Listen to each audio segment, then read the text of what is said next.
A general rule of thumb in Marvel Strike Force is that the newest teams, the newest characters are the strongest. So we want to make sure we acquire those members first. Then we can reach back, develop some of the other members from times past, but we want to focus on what is new. Those characters are going to give us the biggest bang for our buck and help us to progress more effectively.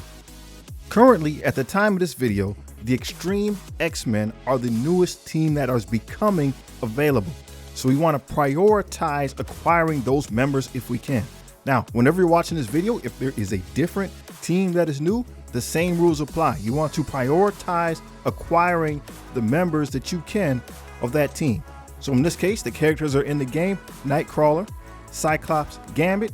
Keep an eye out for them. If you're able to acquire them free to play, do so. On this account, I spent cores to unlock Nightcrawler. I'm not telling you to do this. This is not something that I normally do.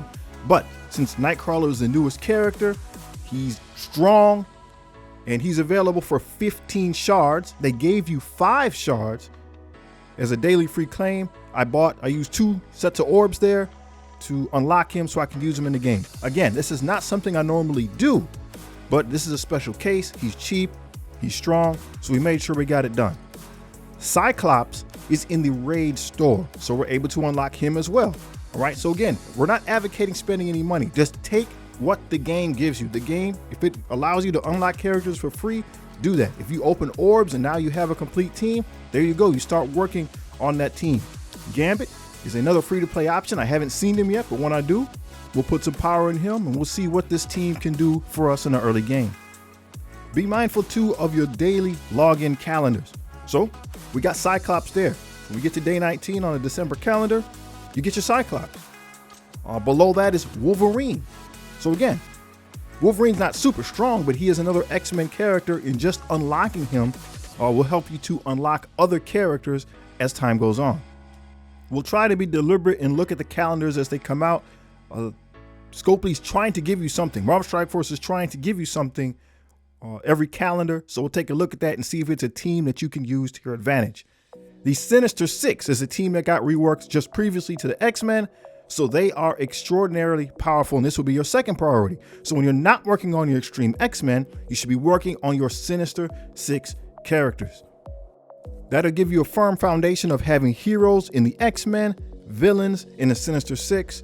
That'll take you to the first portion of your campaign, and you can double up those resources to work on the Nexus campaign as well. Dr. Octopus, a legendary character for the Sinister Six.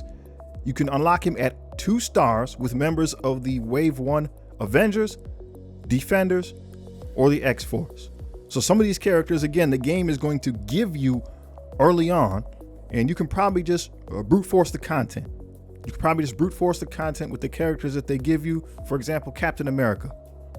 After playing the game for a couple weeks, they give you a free Captain America. I believe that's the case. If not, here are some Wave 1 Avengers and Defenders. So Luke Cage, they give him to you. The Hulk, you will get automatically just from playing the game. Some of these other characters you can acquire, like Miss Marvel Hardlight from the Raid store. You don't need to power them all up. If you just get one of them strong enough, they can easily knock out that 2-star content. It's not difficult, and you can get Dr. Octopus, a legendary character that will help drive your Sinister Six team. Mysterio. Mysterio is available early. He's available in a raid store. He's available in campaign nodes. He's strong. He got a significant rework, and he is very powerful. He's somebody, again, who's available early in the game, so take advantage of that. It seems that the Sinister Six is a team that Marvel Strike Force wants to give you early. It seems like they want that to be one of your starter teams. So here, very early in the game, Hero 2-3, there's Mysterio. So you could go ahead and farm that node, get him unlocked, get him useful. He's strong. They gave him a significant boost in power. He's a very strong character in the game at this point. The Vulture is more difficult to acquire, but he is also exceedingly powerful in the Sinister Six team. You can get him in the arena store. Might be difficult to get those arena credits. Once you get him unlocked, he'll definitely pay off. Next up is Electro. She's available in the Blitz store. So blitzing is something that you can control. Whether there's an event going on or not, there's always a blitz available. So go ahead and do that. Get the currency so you can get the characters out of this store, of which Electro is one. Electro is going to bring the damage for your team, and the Rhino is going to be the tank. He's going to be absorbing the hits to keep your team safe, again, in the Blitz store. So that's two characters that you can get relatively easy in the Blitz store. You just need to make sure you're blitzing to keep your currency up so you can acquire the characters. As time goes on, if you're able to unlock any of the superior 6 members, you want to swap those individuals in. See, the reason why the Sinister 6 are good is because their characters were old, they got reworked to work well with these new characters. So again, in the same way, you're still sort of pushing for new characters. They're going to be the strongest. That's the ones you want on your team. For example, at the time of this video, there is an event that will unlock the Lizard. As a new player, I cannot see that event. I can't get him, but if you can, you want to grab a hold of him and put him on your team. Now also we have the legendary character, Nick Fury. He's an excellent plug and play member. He'll do well on any team. To get him, you need 5 cosmic villains or heroes for hire characters. We won't be farming those individuals. You'll just take them as they come, and when you have the requirements necessary, you make sure that you unlock Nick Fury. Some of the cosmic villain characters that are available, Loki. They give you Loki just for making a Scopely account. So go ahead and unlock him at 3 stars. He'll help you as well. And these are just some of the characters I have. I have 3 in Loki, Nebula, and Minerva just from playing the game. If I have an opportunity to get Sylvie, that's another important character. She goes on a Mystic Raid team along with Loki. So on the Bifrost team, so those characters, if we have the option, we want to acquire them to make our next raid team. Kang.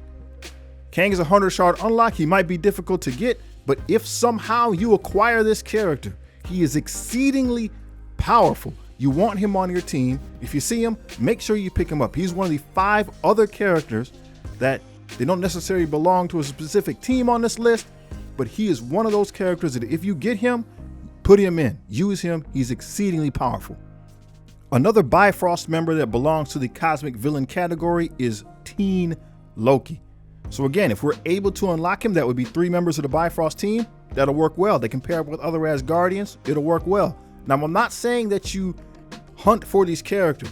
If you can acquire them free to play somehow, if they pop up just from opening orbs, that's what you want. Don't target them. Just take what you get. And once you have 5 individuals that can make up cosmic villains or heroes for hire, you want to use them to make sure you unlock Nick Fury. On the heroes for hire side, here's Luke Cage. They give him to you in the game. So that's already 4 members that I have. And then there's people you can target. You could target the Iron Fist. You could target Shang-Chi from the Blitz store. Again, this isn't people you're necessarily going to be powering up, but once you get 5 of them, you can go ahead and unlock Nick Fury. I'm still making progress in the November calendar. And again, you take what the game gives you. So the red circle there, the red oval, that is the Rebirth team. They work with Captain America. That's Captain America's team, and they're giving it to you for free. The orange characters there are the Invaders. That's Nick Fury's team.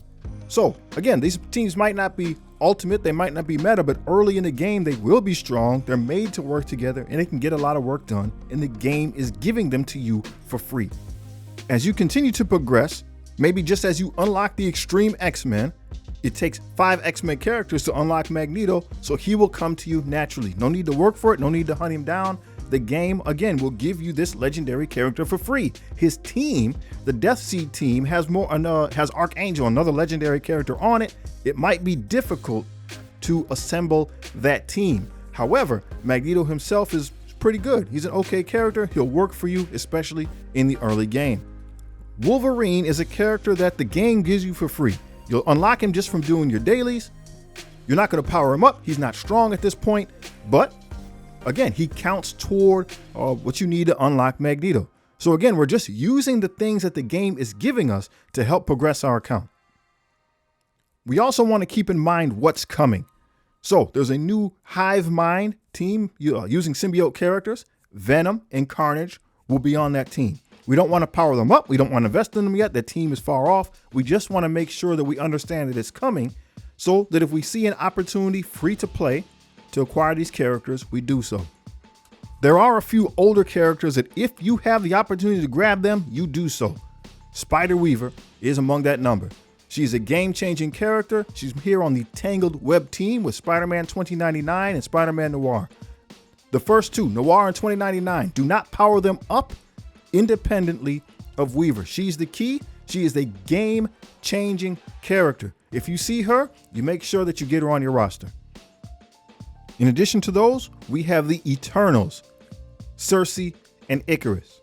Cersei, you'll just have to get her randomly in orbs, but Icarus you can target in the raid store. Both of these characters are 45 shard unlocks, and they are extraordinarily powerful. Extraordinarily powerful. They're meant to work together. They're not meant really to work independently. They work together as a team to do big things. So again, if you see them free to play, you make sure you grab them up and put them on your team. They're meant to help you catch up in the game. Now, there's a lot of different ways we could have went with this. There's a lot of different paths an individual could take when it comes to Marvel Strike Force. This is the way I'm going.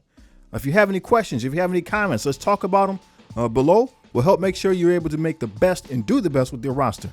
Peace.